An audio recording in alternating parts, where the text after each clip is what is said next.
This video is all about the clarinet, how musicians play it, how to write for it, things it can do well and things it can't do, and some examples of how composers have used the clarinet in the past.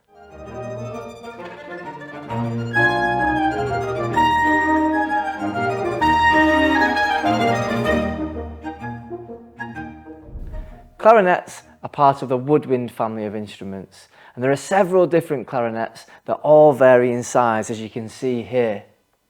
We've got Peter with us today, who's going to be our expert clarinetist. So Peter, what are clarinets made of, first of all? Well, they're mainly made of two materials: wood, as you can see, it's the black bit here, and the silver metal keys.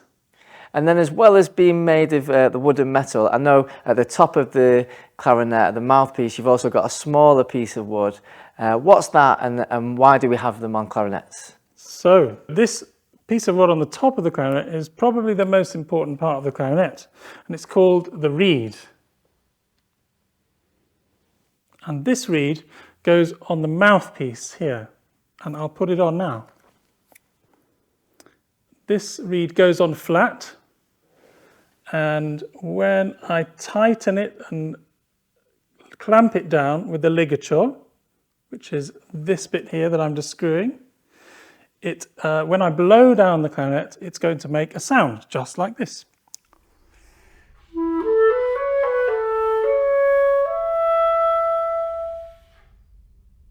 Because there are several sized versions of the clarinet, and with each one having a wide range of pitches it can play, clarinets may be used in any role, from very low pitched sounds to very high pitched sounds. So, Peter, what different versions of the clarinet have you brought with you today? Okay, I've brought 4 clarinets with me today. Let me start with the lowest clarinet, which is here. And this is very big and very heavy.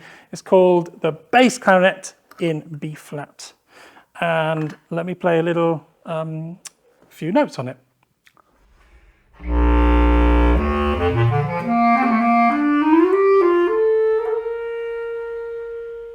As you can hear, it's got a really wide range from really low notes to very high notes on the bass clarinet, which overlap with some of the other instruments. And here is the next instrument up. There are 2 which are very similar, and professional clarinet players play these 2 equally in an orchestra. One is slightly smaller than the other. This is the B flat clarinet, and it's ever so slightly higher than the A clarinet, and they have a slightly different colour as well. Let me play a little tune on the A clarinet first. This is the one that's slightly lower.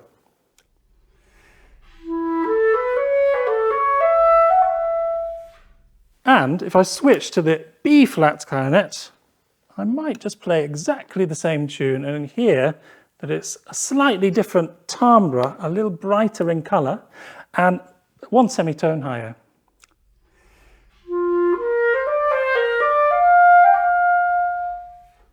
So that's the B flat and the A clarinet. And then the smallest clarinet in the clarinet family is called the E flat clarinet. And it's got a very pungent, exciting, bright character. Here's a few notes on the E flat clarinet.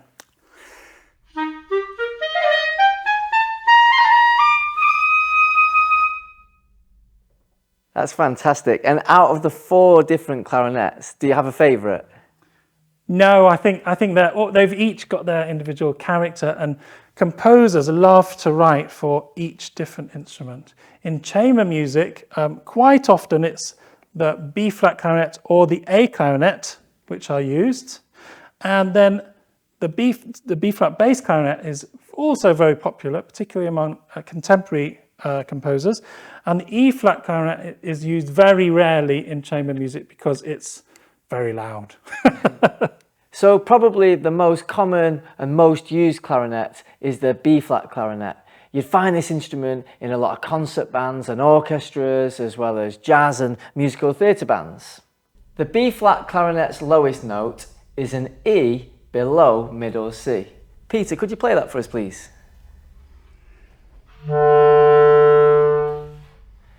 and then it can go way higher, over 3 octaves higher. Can you give us a demonstration of that, please?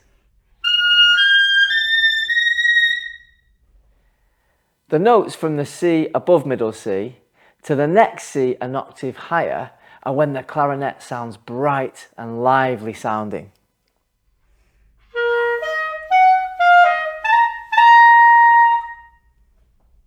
People often say that the clarinet is one of the most agile instruments, and what this means is that the clarinet is able to move around notes quickly and easily.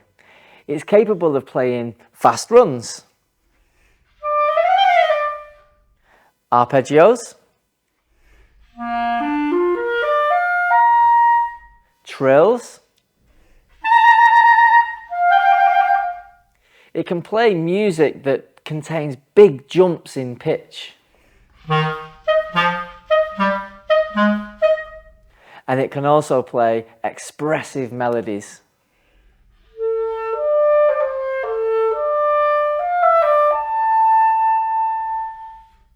The clarinet can also play special effects. Can you give us a demonstration of one, please, Peter? And that sliding from one note to the next is a common technique for the clarinet called glissandi.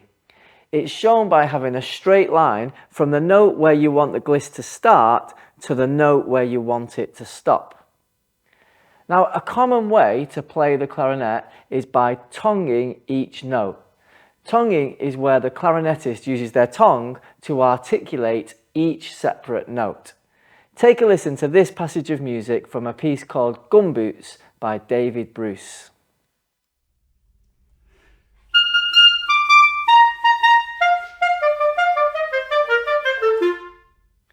Notice that there are also dots on the top of some of those notes. This instructs the musician to play these notes staccato, which means in a detached, short sound. Now, the opposite of tonguing is slurring the notes, and this is particularly effective when playing smooth, legato passages of music.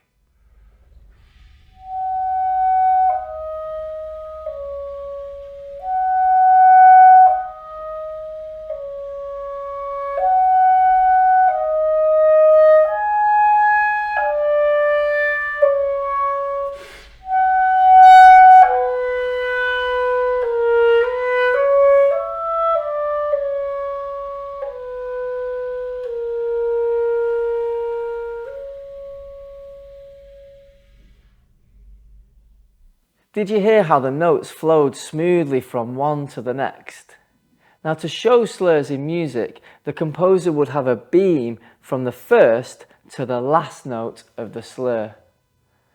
Now, composers often use a combination of tonguing and slurring to articulate their music, helping to complement the overall mood and feel of the music. It also helps the musicians know how to play a particular passage of music, exactly how the composer intended it.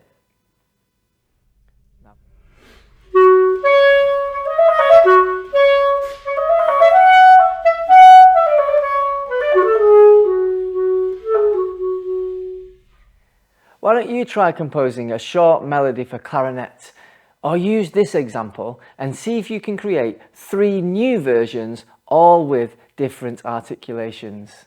How do the different articulations change the overall feel of the melody?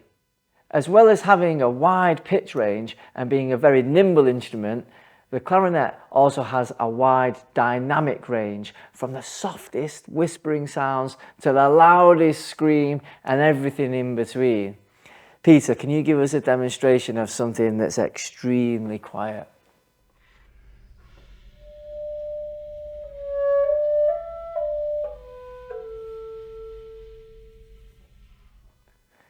And then the opposite of this, with the clarinet playing as loud as it possibly can.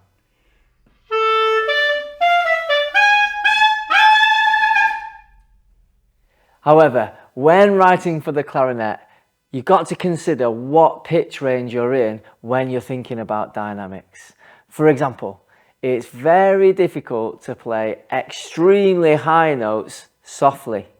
Finally, another really important thing to consider when composing for the clarinet is to think about when the clarinetist can take a breath. Treat the clarinetist as if they are a singer and make sure there's room for breathing. Before we go, Peter, what would be your top tips for young composers that are composing for the clarinet? That's a really good question, and one I would answer with the fact that the clarinet is so versatile. It's amazing at playing melodies, but it's also brilliant at playing fast music, exciting music. So enjoy writing for the enormous range of the clarinet and the enormous dynamic range as well. So many colours you can get out of the instrument. So just enjoy writing for it. Thank you. So yeah, enjoy experimenting with all the wonderful sounds and capabilities of the clarinet, and good luck with your compositions. We can't wait to hear what you produce.